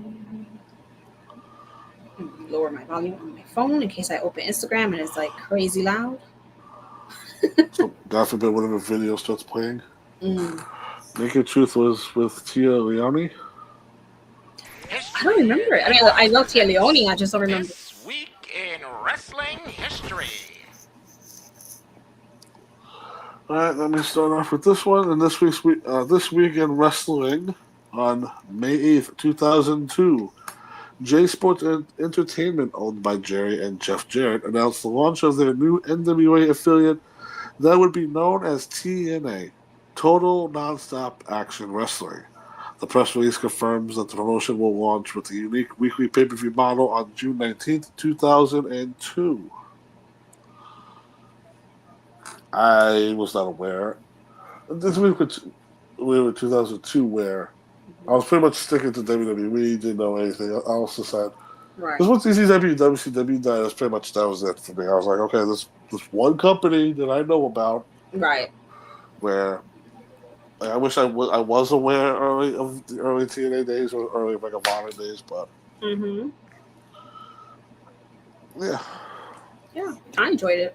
I forgot that it started off as a pay-per-view model. Yeah, and I remember thinking, I can't do this every damn week. Right, that's a big commitment too. It is. It was a big commitment. You know.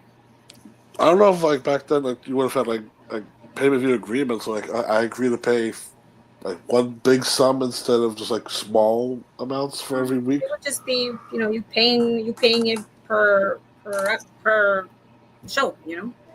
Because I mean, I guess every week you have to press the buy button every fucking week for every show. Yeah, exactly. But I forget. I don't think that lasted very long. I can't remember because I remember eventually they got a TV deal. So with what was that channel called again? That man's channel. Spike. Yes. Well, I remember they were on like Fox, I think they're on Fox Sports. Like that type of stuff. Yes, that too.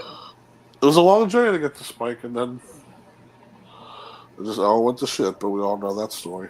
Yes, we do. And they're still alive. It's still kicking to this day. I mean, hey, some it's working, and they put on great shows. Yeah. Yeah. WWE buys AAA, but they don't want to buy TNA. That tells you something. Just don't buy it. Like let just. Next up. I'll take this one. So on May 8, 2002, WWE announces the release of Mr. Perfect, Kurt Hennig, as a result of the incidents that took place on a recent flight back from Europe, dubbed by the media as a plane ride from hell. That episode of Dark Side of the Ring will always stand out to me. Yeah, especially hearing from the flight attendant's point of view. Oh, yeah. They put up with a lot of shit that day. And I think the day was already ruined before they even got on the plane. Yeah, right. Because they had the delays. So what happens is they're hovering around drinking, waiting for the plane. Ric Flair being naked, just wearing a stupid robe. Yeah. Brock and Mr. Perfect fighting almost breaking the plane door open. Play fighting, as they called it. Play fighting, right? Yeah, it's all play. It's all playing until you guys go out the fucking door and you fall wherever the hell you fall. But it was Vince that wanted to see them like go at it, right? Like he was like he egged them on, fucking asshole. No, I think it was Perfect because I think he was egging them on because them two were friends. Or like Perfect was his mentor at least because they're both from Minnesota. Right. But I feel like there was a point where they said that Vince was actually egging them on because he wanted to see a fight in the plane. Well, I also heard that apparently Vince wasn't on the plane, but they also said him and Linda were on there. But it's also like Stephanie was on it. Like everybody was on the plane. I don't think so. But I think if Vince and Linda were on the plane, everything would have stopped. Because it was a charter for just them. There were no other passengers outside of the company on it besides the crew. Right. And then you have, what was it? I think X-Pac cut off Michael Hayes' ponytail when he was sleeping. Yeah. Oh, God, that's hilarious, though. I think also, too, that when they landed, whatever locker room arena they were in, they taped the ponytail to the wall. Yes. And then Scott Hall was all inebriated as hell and got let go, too. Yeah, that's sad. That was sad to hear. Well, yeah. He was pretty much knocked out the whole fucking flight. He got fired. I get it. He had his demons. He did nothing but sleep probably the whole time. And well, the fight. I think they had to get a wheelchair for him because that's how fucked up he was. Yeah, Justin Credible had to fucking roll him into the airport because he couldn't even walk. Jesus Christ. But next up, May 10th of 1985, the first ever episode of Saturday Night's Main Event is taped at the Nassau Coliseum in Uniondale, New York. The most high-profile match on the card saw Hulk Hogan take a disqualification win over Bob Orton with Hogan's WWE Championship on the line. Can't do the job, Hogan. You know how to win by DQ. So stupid.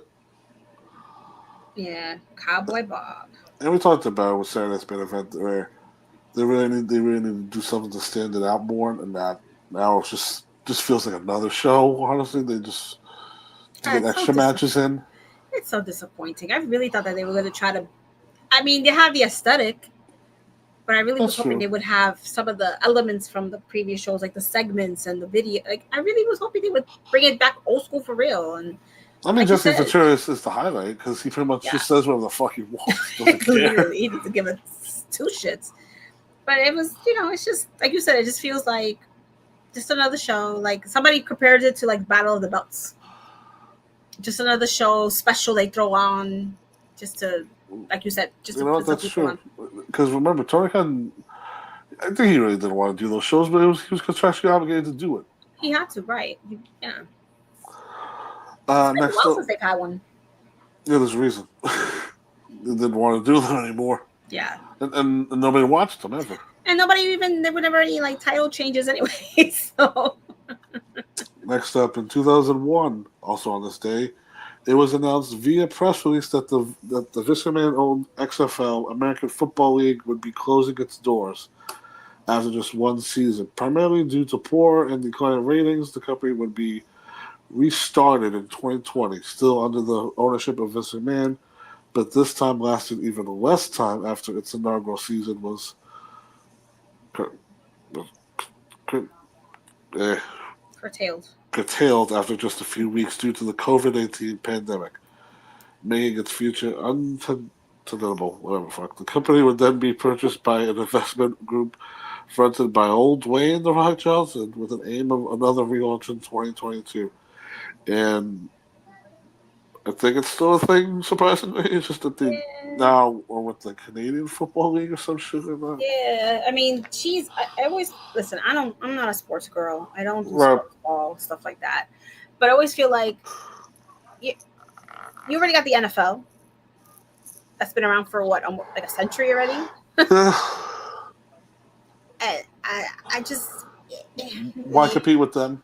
why compete USFL, right? See, because they come on during the off season, right? NFL's off season, they come in Right.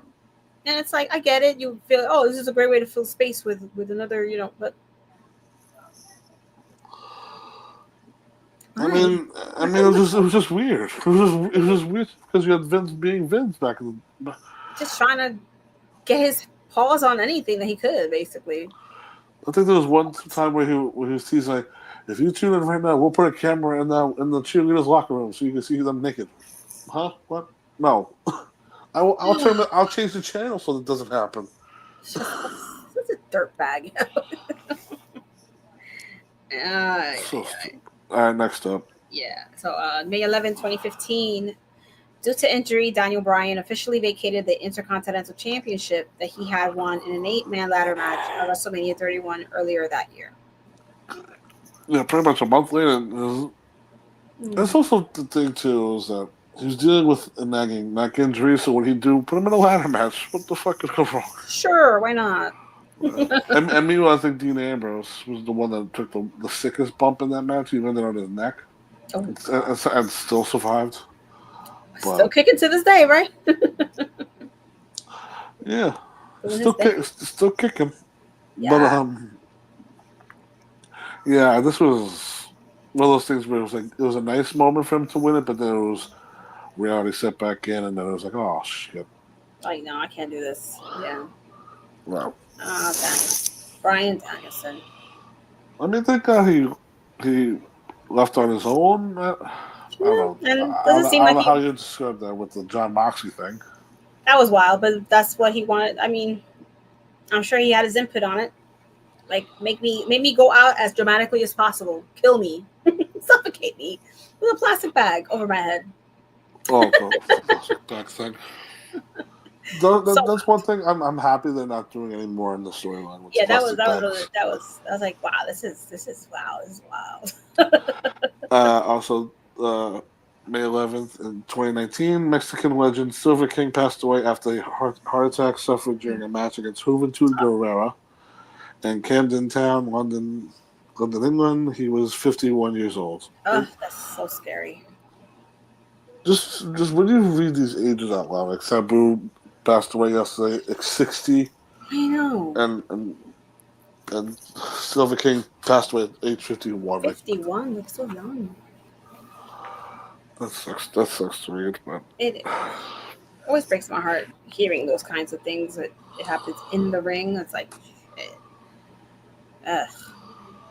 it's also a scary situation if you're a Juventud where right. the guy's standing in front of you wrestling, and then all of a sudden he's down on the ground. You probably start thinking, did I do something?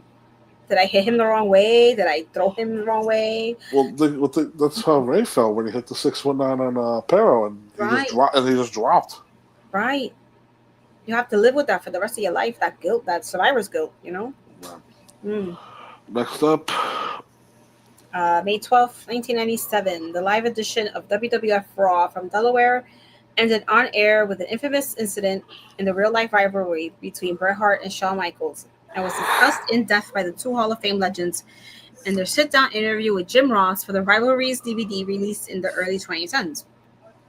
During an in-ring promo segment between the two, Hart was recovering from a legitimate injury, was berating Michaels while sitting in a wheelchair. Hart missed his go-home cue from the production team, informing him that the live show on the USA Network was ending. As a result, the show went off the air with Hart verbally lambasting Michaels And the segment eventually ended with Hart's exit line out of the segment of, "You don't have the guts, you don't have the insides." This was the cue for Michaels to deliver his super kick to Hart as planned, but the spot did not make it on air and was shown on the following week's episode. Talk about pettiness, bullshit. Those two, man. I mean, Whew. it's either I think weeks before this or weeks after it where Sean like retorts like Brett's having some sunny days recently. Did you freeze on me? You froze on me. Hello. What happened? I don't know. You here? I'm here. We just kind of went into a whole other dimension there for a second. we each pretty much just froze on each other's end, but yeah, pretty much was just back and forth with these guys. Yeah. And the thing, like, if you're on live television and they're pretty much telling you, "Kick the fuck, like, let's go," and Brett's like, and another thing, and another thing. It's like, you don't. He just went with it, but you have to say, we have to admit it. No matter how much those two at that time hated the shit out of each other, they put on really amazing work. Which I don't know how. They at the end of the day, that's when their professionalism came out. Right. They were able to still go in and have these amazing matches and not legitimately try to sabotage the other. Maybe verbally, but not in the ring at least, and that's more important. Because at least if you could verbally sabotage somebody, it's gonna make for a great promo at the end of the day. So. Wow. Next up, 2014, Wrestling announced that they will begin production of a weekly TV show for Fox Sports Net in June. This would be an end to their weekly pay-per-view model, like we were talking about earlier. 2 years, damn, really? It lasted that long? Right. Wow, I didn't think it lasted that long. I thought it lasted maybe like 6 months. Well, I think this was like pretty much the final. But this was the saving grace, I would have to say. Yeah. Because like you mentioned, the weekly pay-per-views, there's no way. Yeah, I forgot how much they were. Either like $10 or $20, something like that. I think really it was like $9. No, it was like $10. Yeah, yeah, and at the time it's like I had a job, yeah, but I'm not paying $10 every Wednesday. Yeah, between that and going to WWF house shows and going to Ring of Honor shows and other indie shows, it was adding up. Somewhere. All my money was getting wasted on wrestling back then. Somewhere $1? Shit, I don't remember that. Those were the weeks you missed. Probably, because I was too busy doing something else. Next up, May 13, 2002, Hulk Hogan retained the WWE Undisputed title against Ric Flair in a no disqualification match on WWE Raw from Toronto. This was surprisingly the only televised singles match that Hogan and Flair had in the WWE. In the main event, yes, a title match between Hogan and Flair was not the final match on the TV card.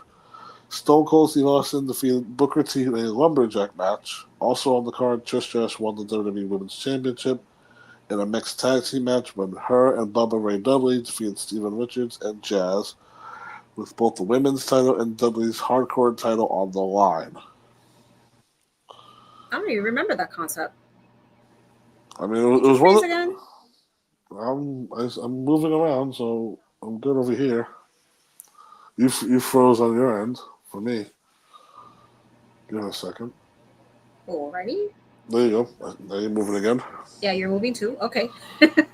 But yeah, this was one of those. It's also especially the fact that in 2002, Hogan and Flair, right, and Stone Cold Steve Austin's in the main event. And this was also when like Booker T gets announced that he's in the NWO now too.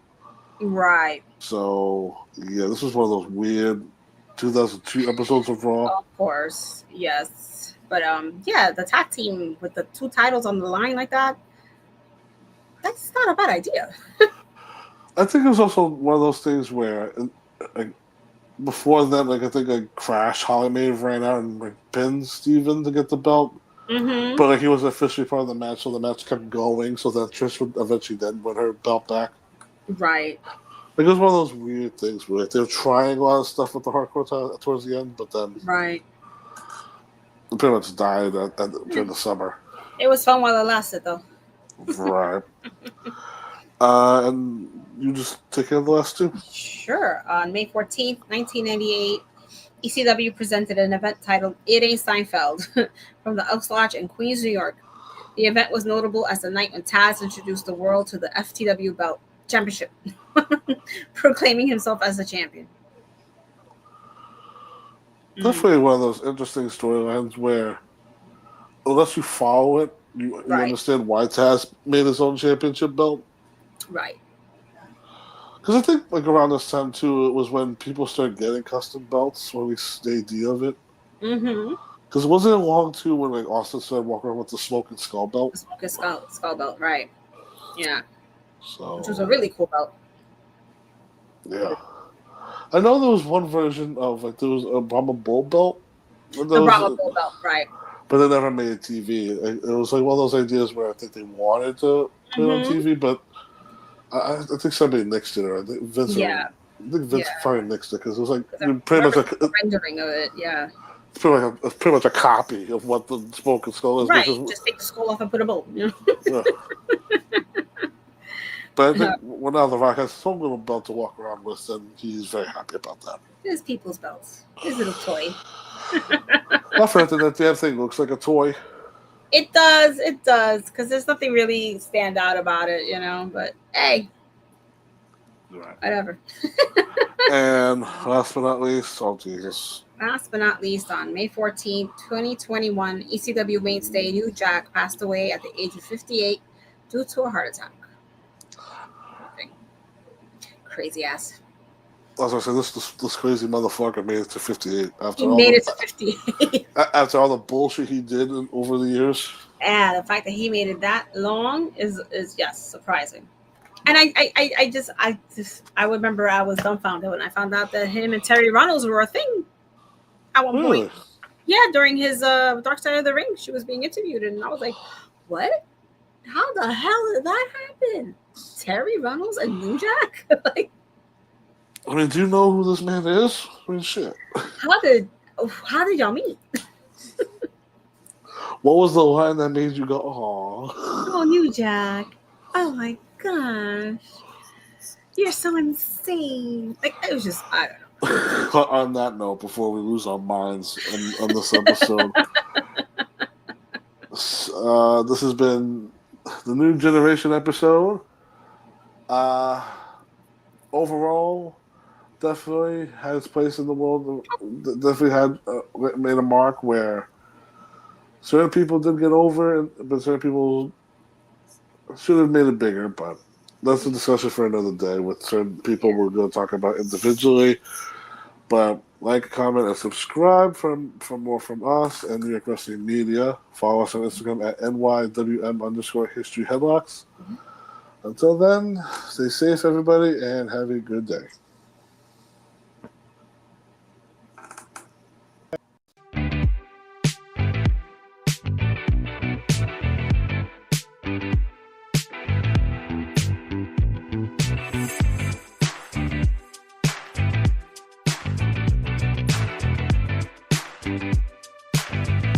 Sit, turn type, sit.